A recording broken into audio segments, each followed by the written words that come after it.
These days, current events unfold on a dozen channels. Headlines all seem to be shouting, and good news can be as scarce as a moment to relax.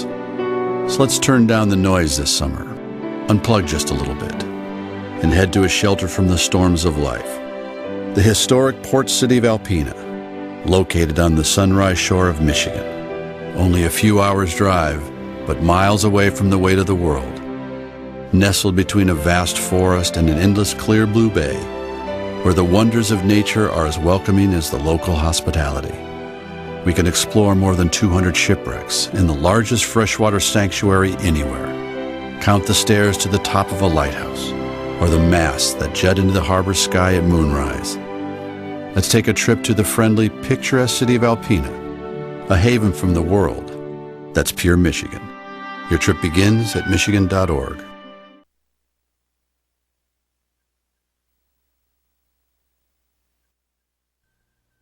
For your viewing pleasure, this broadcast of the Municipal Council meeting of Alpena is made possible by the funding provided by the City of Alpena. Thank you for your generosity.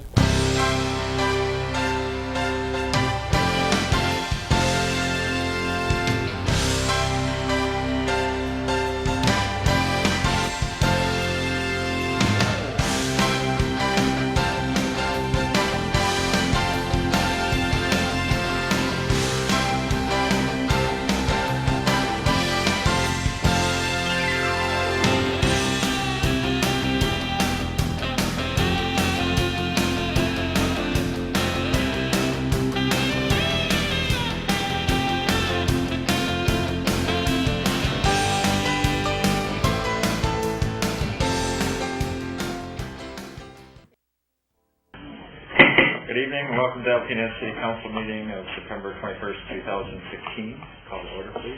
Johnson? Nielsen? Nowak? Here. Sexton? Gora? Yeah, here. Councilman Sexton is aware that he wouldn't make it to the meeting this evening due to travel.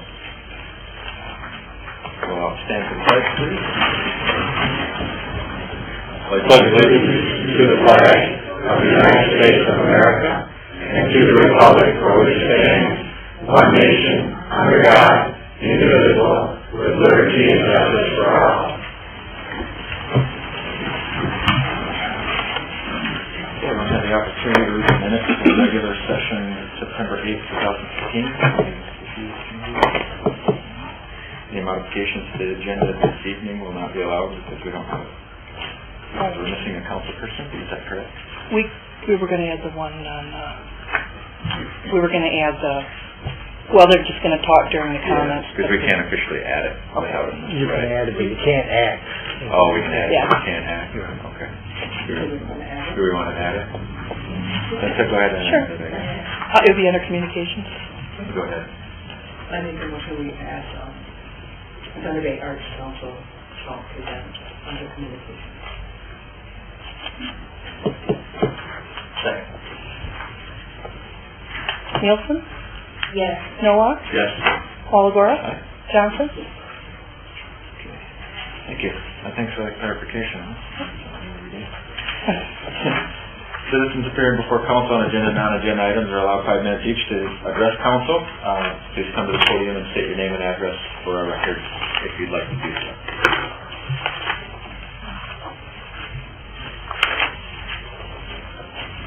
My name is Jean Stewart, and I live in Hubbard Lake. And I just fell at Home Depot, so if I get a little just bear with me. On Friday, October 9th, our super discovery tour Columbus Day weekend in Alpena for all of us. Our committee from Thunder Bay Arts Council, MACNY, and the DDA is planning a You All Come Chuck Fest, celebrating anything nautical, from Columbus to sunken ships to lighthouses. Would-be artists are urged to come to Thunder Bay Arts Council Gallery for a 12:30 to 4:30 open house. Pick up chalk and to get a sidewalk slab, a designated piece of sidewalk from 2nd to 3rd Avenue on the north side of Chisholm, down to and perhaps including Hogan Plaza. Two charming ladies from the Arts Council are contacting retail merchants in that pathway to make sure they know and agree. Our open house also celebrates Chris Wozniak, the winner of the Ducks Unlimited stamp this year. He is one of our gallery artists. We are so proud of him and all of our gallery artists. So we will have a reception going on at the same time. The work on the sidewalks will not interfere with pedestrians because actually that part of the sidewalk has two slabs. The wide one will be left for walkway and the narrow one will be where they will do their work. By the way, if you don't know this chalk, I was going to bring a sample, I forgot, sorry. The chalk is not permanent, as you probably know, it's artist chalk. But we will spray it with hairspray just to make sure it lasts at least a couple of days through the weekend.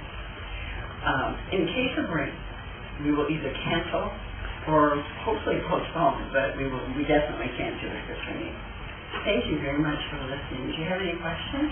Jean, could you clarify for those that don't know where the gallery is? Oh, the gallery is on Chisholm. Actually, this happens to be between Second and Third. So we're obviously working our own area. Any other? And that's where you pick the chalk up, at the gallery? Where you pick up the chalk, yeah, and the instructions, such as they are. Thank you, Jean. Thank you very much. Anyone else? The consent agenda this evening is just one. A, bills to be allowed in the amount of $350,068.26. I move we approve the consent agenda as presented. Millwalk, Yes. Walagora, Okay. Johnson, Yes. Nielsen. Yes. Presentations and announcements. I have a few proclamations this evening. First one is Thunder Bay Folk Festival Week. Whereas the nonprofit Thunder Bay Folk Society was started in 2013 for the purpose of fostering traditional music and arts in Northeast Michigan, and whereas this is the second annual Thunder Bay Folk Festival, and whereas successful fundraisers, workshops, contra dances, and community performances have been held to promote awareness and support for traditional music, traditional arts, and the upcoming Folk Festival at the Alpena Antique Tractor and Steam Engine Show, and whereas this year's festival will be held September 25th and 26th, 2015. Now, therefore, I, Matthew J. Walagora, by the virtue of authority vested in me as the mayor of the city of Alpena, do hereby proclaim the week of September 20th through the 26th, 2015 as Thunder Bay Folk Festival Week in Alpena, and urge all area citizens to recognize and support the efforts of the Thunder Bay Folk Society. And I'm sure there's a few that you'd like to come up and photo op and... Sure.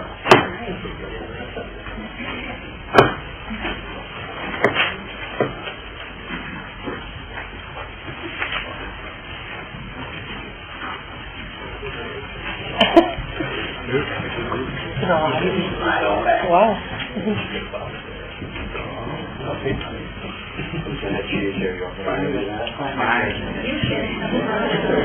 You're now on your way.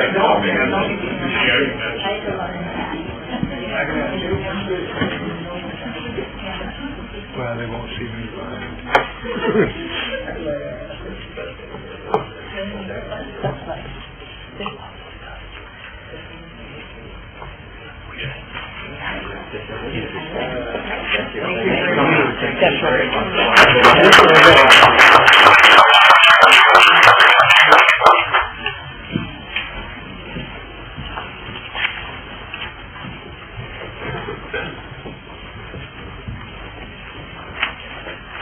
The next one is Domestic Violence Awareness Month. A proclamation declaring October as Domestic Violence Awareness Month, whereas domestic violence is a serious crime that affects people of all races, ages, gender, and income levels, and whereas domestic violence is widespread and affects over 4 million Americans each year, and whereas 1 in 3 Americans have witnessed an incident of domestic violence, and whereas children that grow up in violent homes are believed to be abused and neglected at a rate higher than the national average, And whereas domestic violence costs the nation billions of dollars annually in medical expenses, police and court costs, shelters, foster care, sick leave, absenteeism, and non-productivity, and whereas only a coordinated community effort will put a stop to this heinous crime, and whereas Domestic Violence Awareness Month provides an excellent opportunity for citizens to learn more about preventing domestic violence and to show support for the numerous organizations and individuals who provide critical advocacy services and assistance to victims. Now therefore I, Matthew J. Walagora, by the authority vested in me as the Mayor of the City of Alpena, do hereby proclaim October 2015 as Domestic Violence Awareness Month in Alpena and urge all citizens to work together to eliminate domestic violence from our community. Further, I reaffirm the commitment of the City of Alpena to reducing violence in our homes as well as on our streets. I urge all citizens to participate in the activities planned by domestic violence agencies, programs, and community organizations during this month. Citizens should also take this opportunity to educate themselves about the impact of domestic violence in Alpena and become familiar with resources and programs available. This month, let us remember the victims of domestic violence, celebrate the survivors, and work together to eliminate violence from our community. And I apologize for that. No, okay, you did step in. Sure, someone came.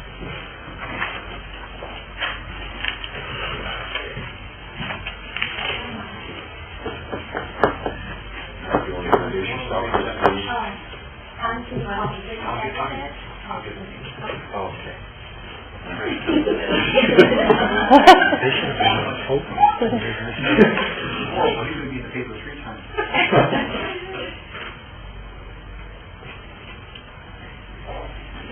Thank you. Thank you. Thank you.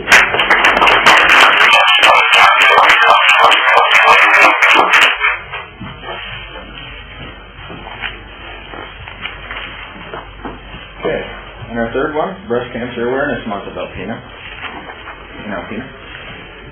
Whereas October 2015 is National Breast Cancer Awareness Month, and whereas National Breast Cancer Awareness Month is a platform for educating women about the importance of early detection of breast cancer through mammography and other methods, and whereas an estimated 231,840 new cases of breast cancer will be diagnosed in American women during 2015, and about 40,290 women will die this year from the disease.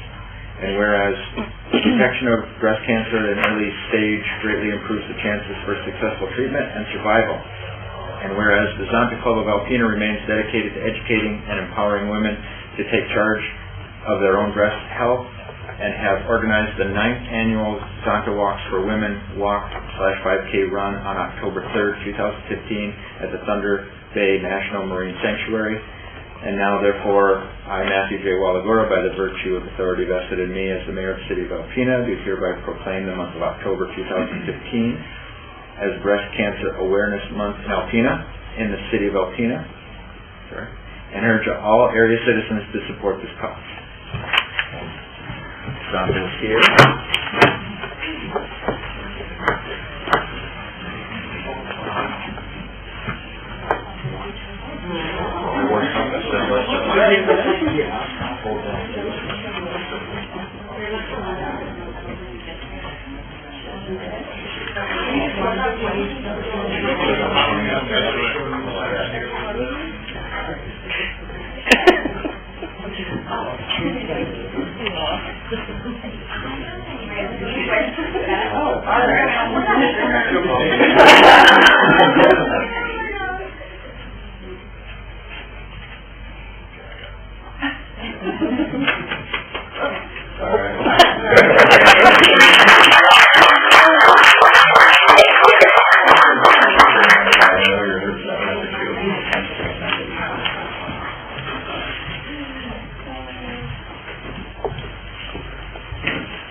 Report of officers. We have updates to Council Policy Number 19, Council Meeting Rules of Procedure, Citizen Input, Agenda Items, and Additions.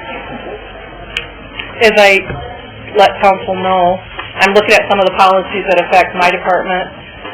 Laws change, things need updating, and this is one of them, Council Policy 19. Doesn't necessarily need updating, but Greg had some suggestions, and we kind of looked through things. So anything in red is something we suggested, and if you want to have some discussion on it, if you want to leave it the same, or would you like to update this policy?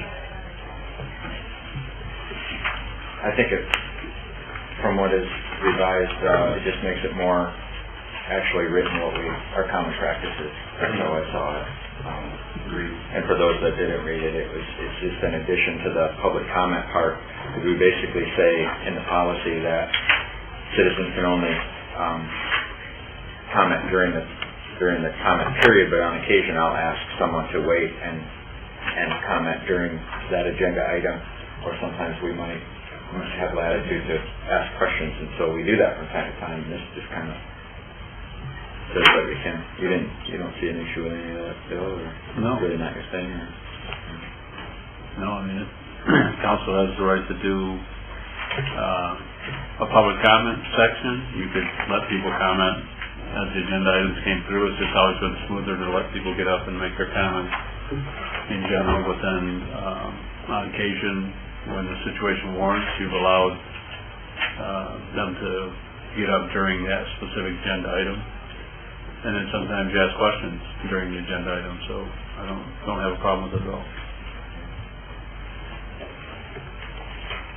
I move we approve council policy statement number 19 as presented. Walagora? Aye. Johnson? Yes. Nielsen? Yes. Noah? Yes.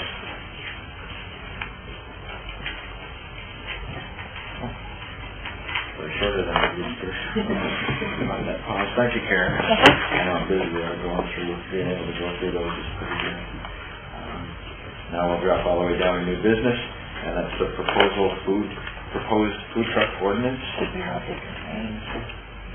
Oh, we had the, Thunder Bay. Oh, we added. Yeah, the added. Sorry. Just in case Sorry, Adam. Stay close. Stay really close. Yeah, I didn't get that down. So that's going to be under communications and petitions. 12A would be the Thunder Bay Arts Council that did a brief presentation. Gene actually went out during the public. Yeah. Right, yeah, so we got the presentation and we know. And we had no, department heads had no issues, with that right away and using the chalk, and Yeah, sounds like a great event. I think it's fun. Saw everything from the text, or from the proposed email that was in that said that nobody had an issue with it, so I certainly don't. So, Okay. consider that A new event. new event. Now, Adam? Sure. All right, let's try this again.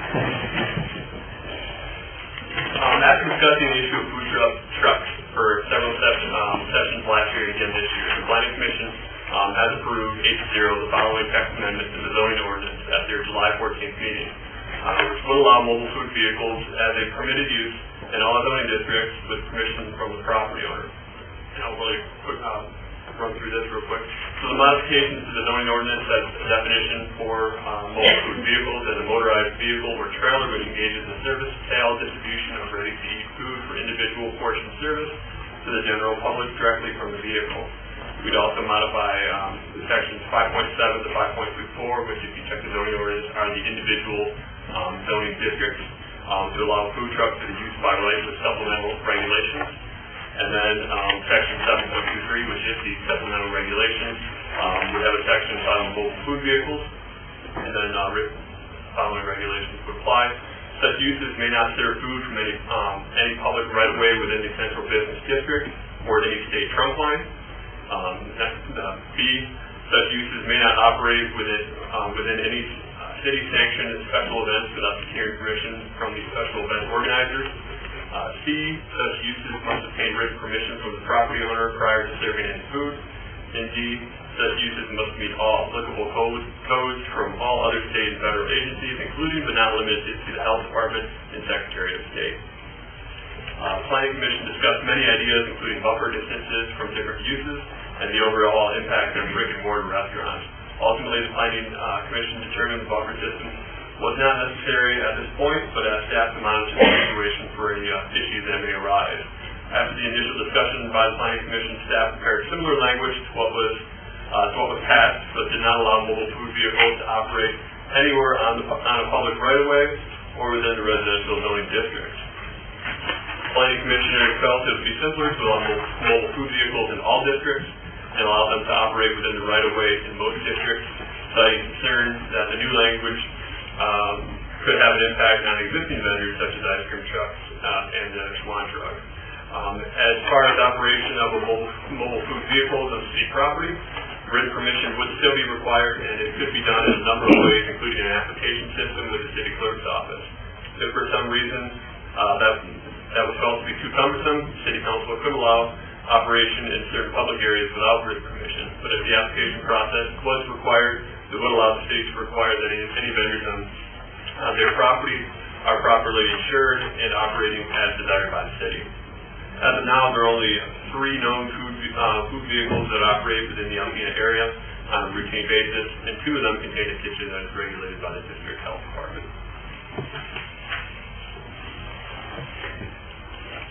So obviously there's, this is something that we've discussed a lot. There's pros and cons on both sides. I don't think there's any easy solutions. This is the language that came up. Basically, the Planning Commission took the attitude we really wanted to encourage food trucks to operate within the city and wanted to put fewer restrictions rather than more restrictions on them. So I'd love to hear your thoughts, questions, anything along those lines. I don't know if anybody want to particularly start, and I have a couple. I can go ahead. Okay, and we had discussions on what I have some issues with not allowing them in the CDD and those areas. I know that we probably can't allow them on the trunk line, which would be Chisholm, but we could allow them on 2nd Avenue. Correct. Right now, and stipulates you can't have sales of food or any other thing on the trunk line. We could potentially have it on 2nd. Again, the way it's written right now, they'd be allowed in private parking lots and potentially public if the council saw fit to that.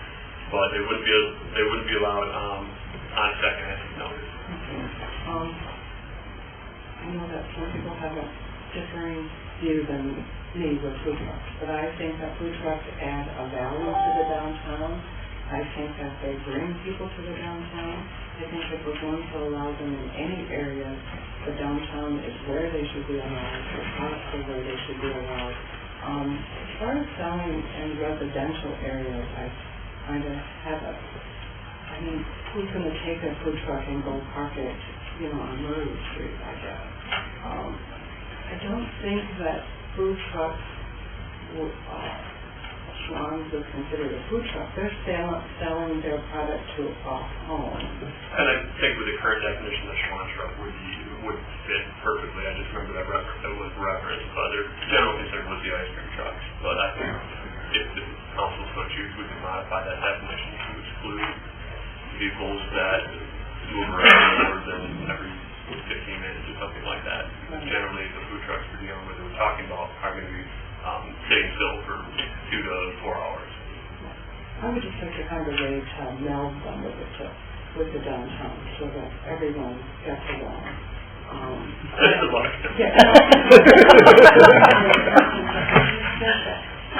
Going to make downtown more attractive. If somebody comes to a food truck and they're serving something, I just really don't want that to be, they're going to go to one of the brick and mortar places. I think it's actually good for everyone. Whether we allow them to vend from a parking spot on Southern or wherever, we can talk about that, but we should allow them somewhere downtown, whether they're in public parking lots or they should have a place downtown. And I don't think they should be limited to, so many feet from another brick and mortar restaurant. These are businesses, that just happen to be on wheels. And sometimes food trucks start as food trucks because they want to see where my products are. Is this a good idea? And if it is a good idea, they're going to end up in the brick and mortar. So I want the food trucks downtown. That's my opinion. So you'd like to see them on the right of way as well as... We already allow food stalls and wine stalls, and it's a good thing in the right of way downtown. There's restaurants that do that downtown. And then to say to another business, you're not allowed to do that. There's no direct on it. That's my concern. Okay. I have a question about section 2.0, where they have to ask permission. When they ask this permission, it's section 7.23, number C. It's written permission, but it doesn't say written permission in any of the other sections. Do they always have to get written permission from somebody before they can? Correct. The way it's written, the supplemental regulation would apply to them that they must obtain written permission prior to serving any food. So if Don or myself or whomever, one of Joel's guys, police officers walked up to them and said, "Are you allowed to be here?"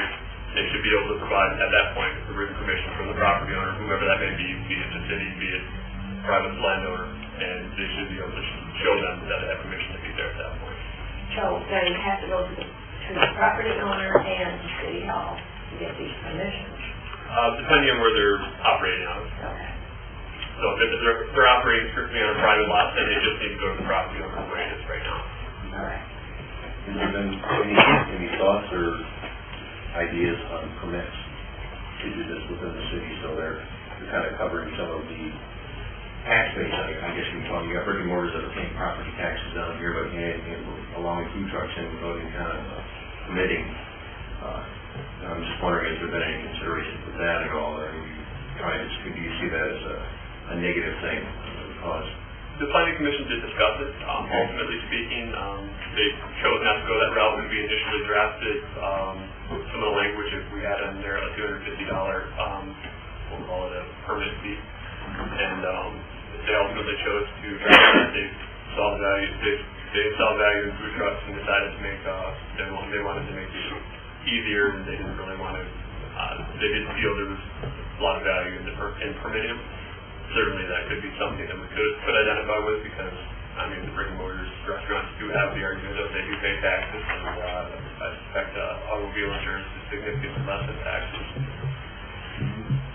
Yeah, my only concern or idea there is that, if we're allowing them into the downtown area, at the very least, a permit he could be given to the DDA, promoting the downtown, or doing something like that is my idea on that. I don't think that last he should go to the DDA or to the city. The DDA's job is to promote the downtown. I think that would be a benefit, in my opinion. But what if they're outside the DDA? If there is a volunteer staff post for downtown? That would save them the city. But I think the problem you're going to have with that is that if they get a permit, it isn't for a location. It's simply like, what would make sense is you give an annual permit. That allows them anywhere within the city, except in my opinion, should not be in residential areas. And then where they go is pretty much, up to them. And I think it would make sense if, when they have to have written permission, so that it's consistent in terms of how it is that we should actually draft that form, and then it's simply filled in as says, I, the owner of this property located at such and such, and they sign it, that they give permission, but it's on a standard form, and it's not some handwritten little note on the back of a napkin or something, but that they have. I guess the other thing too is that for me, it's like, the money as much as it is that if you receive a complaint, do we have all the information? I mean, I think that's... And that makes sense. Even if there isn't a fee, we should at least have a sense that we have ideas of who's contacting someone like that within the city. Who the owner's contact information by email and phone, so that, like you said, if we get a complaint or if there's something, we know we have somebody to contact. And it's not just, we'll send Joe out there with a police car hunting them down and find them that way. My only question in response to you is, what's the purpose of the permit fee? Is it to keep track of them, because we could do that with a $10 fee or something like that? Mm-hmm. Or is it to basically offset that the lack of property taxes? Because if you 10, I could do 500, but without really knowing how, I want to be able to. Assuming it sounded that we have some issues, and we'll probably end up going back to the planning commission. Mm-hmm. I'd like to be able to kind of tell them what your thoughts are on that matter. I I guess that for me, it would probably be at least something that could be closer to a value of $100 or, $250 is what I'm thinking, somewhere in that area. I mean, I know that other events are paying those type of fees set up, and I don't think that that's for a year-long business, I don't think that's an unreasonable cost, Sure. What I've seen when somebody applies for a permit to do an event, let's say at the band shop, do they have to pay a fee or do they just have to get the permit? Is there, well, it depends. If they're a nonprofit, there's usually not a fee. We have the authorization to waive the fee for nonprofit organizations, but if they're leasing the band shell for an activity, et cetera, then yes, there's a fee associated with it. And Do you know this? Or do you know what the fee is offhand? And 100 comes to my mind. There's a 100 down payment deposit, and then if there's nothing wrong when they're done, we give that part back. But it helps cover the cost of the cleanup that the DPW come down and do. I mean, So that's for the band shell itself. But let's say that a local vendor that we know is gonna set up a trailer during the parade on a piece of private parking lot across from the chamber. Does that business pay a fee of some kind? no, They pay nothing unless they pay something to the property owner. So paying a fee to rent the entire band shell, I don't know whether you can compare the two with a food truck. So, What? Brown Trout, none of those vendors pay a fee? Well, they probably pay something to Brown Trout. But that's, But it's not individual vendors don't pay a fee to park their trailer there. Yes, they do. to the city No, or to Brown Trout? To Brown Brown Trout. Right, but to Brown Trout. Because Brown Trout has the grounds for that period of time. and Right. Those activities. So again, it's not comparable to me because Brown Trout's charging a fee because they're gonna have to clean up everything after they go, and it's an event, it's a fundraiser, the city isn't a fundraiser. And we're gonna set a fee. My opinion is I wanna be able to justify what the fee is, not, I just want $100 from a guy that's trying to make a buck.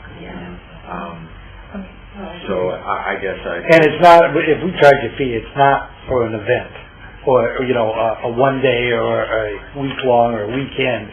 It's basically for the year. So it'd be something once you get it, it's for the calendar year. Whether you get it in January, you get it in June, it's for that year. Whether you charge or not, I think we should have the permit. Again, so we have the information. It's just a question of what you may want to charge.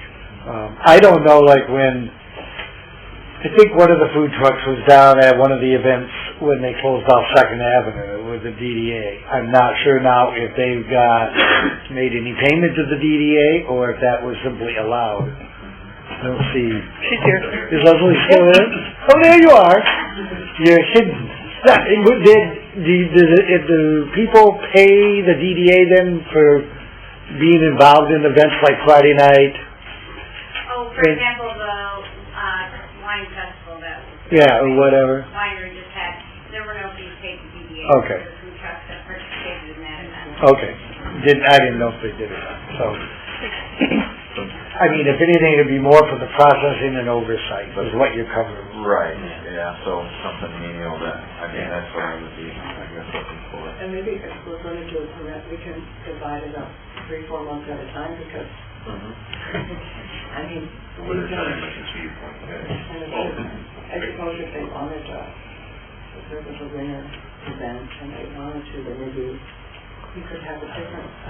I would just if you're not going to make it that large of a fee, I'd just make one and it's for the calendar year, no matter when they use it.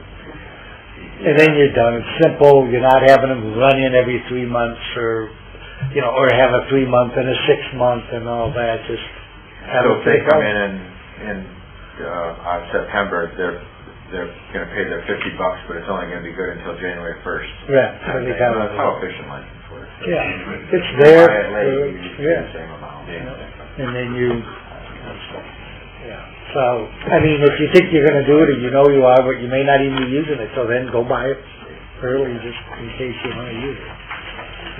But, if it's nominal, it could be, $25, $50 just to cover, the clerk's time and the others to administer. But it's important for us to to have that on file, Yeah, that I information. think so too. And if, you know, and in the event if we this part take place and someone staff comes up and says, you know, I can justify a higher fee, then I'd be fine with that. I just want to make sure that it's something that's necessarily. You can start with an amount and then determine, you know, once we're doing it, whether it's an Whether appropriate it's costing us Yeah. more. So everybody's kind of okay with that. And then, so we'll come back at budget time for a change in the fee schedule. And we certainly, it sounds like we certainly want a permit type of thing, so we do have records of who's out there, who we have, and a standardized permission form. So Yeah, I would that's probably suggest best that. too, because if Yeah. one of Joel's We could have officers Bill look walk at up it, and they just you have know, draft it. a letter, and now he's got to determine, is that really the property owner's signature and all this whatnot. I think maybe just having some kind of standardized form. Simple, and as low a fee as we can manage, and a very simple process so that people feel that they can do it and come out ahead. And I don't know, I can't really speak for the downtown, so I don't know. As far as your comment, Cindy, is, you know, if they're in the right of way, then that means it's one more or two more parking places that someone's not going to use for the several hours that they're there. I don't know if they fall into the same time constraint as the parking meter thing has. For the sake of ease, yes. I don't really have too much of an opinion on that. I guess it would be more, I'm maybe willing to just let it go and find out if we have a lot of issues. I do have an issue with the residential area. The potential would be that if I live in a pretty popular neighborhood and this truck parks in my neighbor's driveway, and now I've got a couple hours worth of people coming in and stopping, and I don't know, I just kind of run into it in my head this afternoon as to whether having a food truck actually stop at someone's residence, whether I would really be for that. Maybe I should use the same thing and say, and maybe we'd let it go until it happens. Maybe it would never happen, but it just seems like the potential of some oddities in certain neighborhoods where somebody would park this vehicle, like maybe on the grass between the sidewalk and the street, and it's a big truck, and now they're having issues, being able to see in and out of the driveway, but then the way that it's parked, the line is across my driveway or something, or out into the road. The potential seems kind of odd to me for residential areas, but there again, I don't know if anybody else. I think if you say no, there are avenues if they wanted to get approval for something special reason. Either as a use variance or whatever. Yeah, they gotta pay the money. They probably don't wanna do that. It may be something else that we can do very simple, but I think it would make more sense, rather than potentially creating a problem for the neighborhoods, is just, my inclination would be to go the opposite and say no. And then if there's a demand and we see, where are you talking about, it may make sense, then you modify the ordinance, because there may be certain areas where it may work, but without trying to really know what those are, just to open it wide open to, anywhere, I think is a bit wrong. That's my opinion. I agree with that statement as well.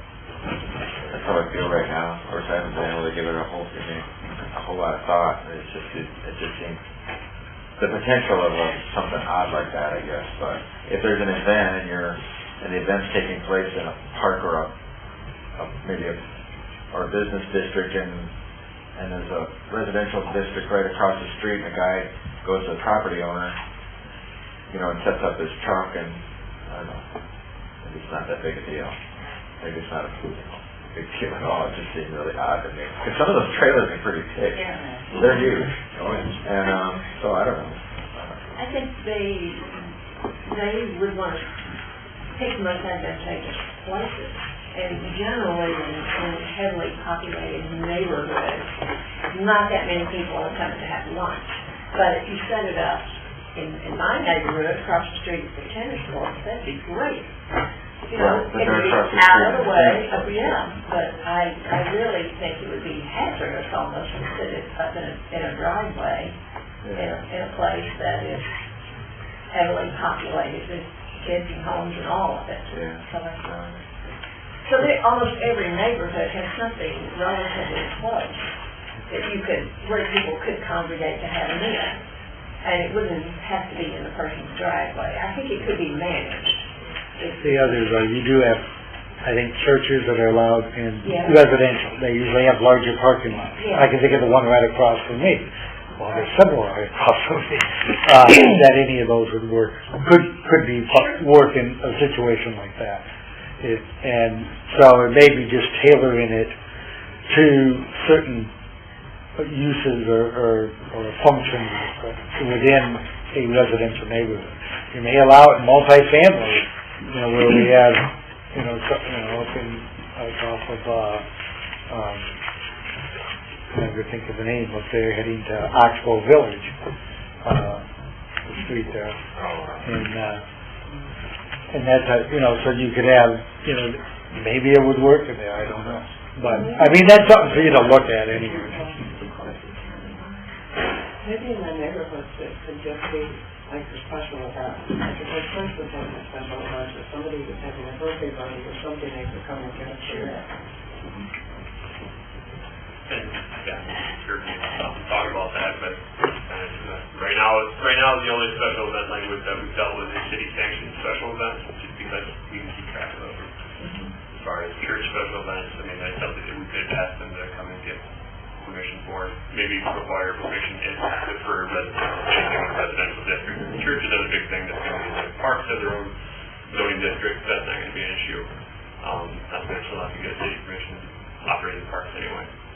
But, yeah, the churches are where it's going to be an issue, or your neighbor's driveway. But, but if we do rule out residential altogether, the churches potentially are what I see as an issue. Well, of being an issue because they wouldn't be able to use that? Yeah, and I don't know if they would want. I mean, that's a lot of requests. But I'm just saying, if we're trying to project any potential problems, that's the only one I can think of. If we just didn't allow them in residential and modify the definition to exempt city vehicles that move more than every 15 minutes versus ice cream trucks.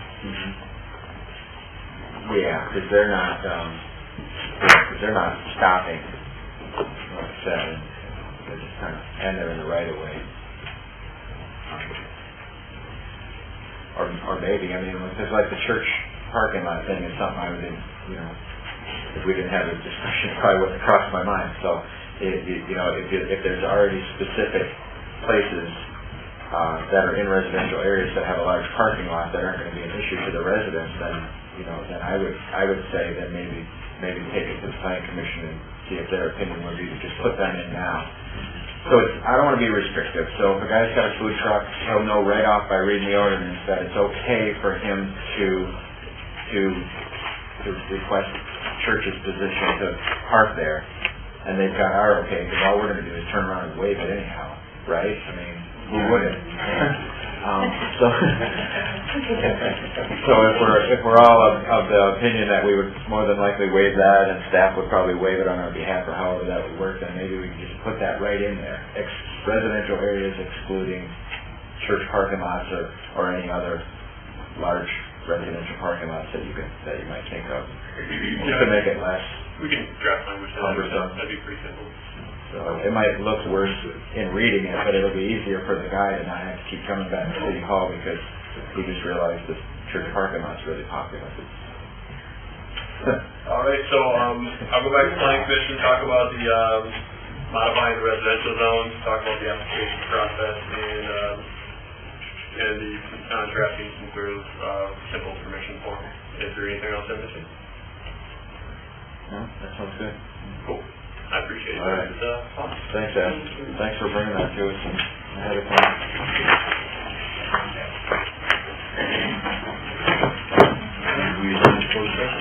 One quick topic regarding the downtown on the street. Do we want to go that route or no?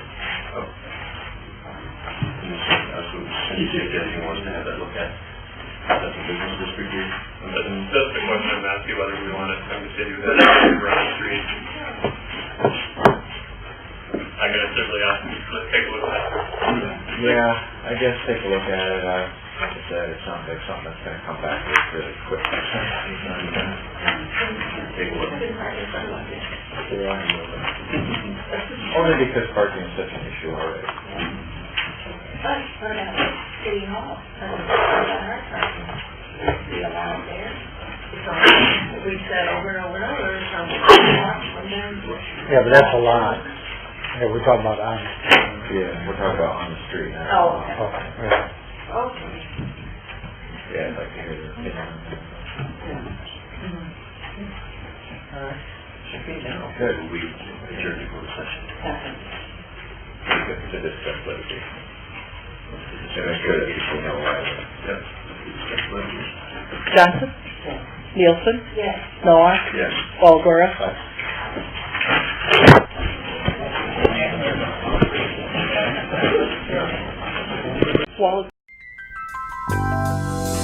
You are watching All About Alpena.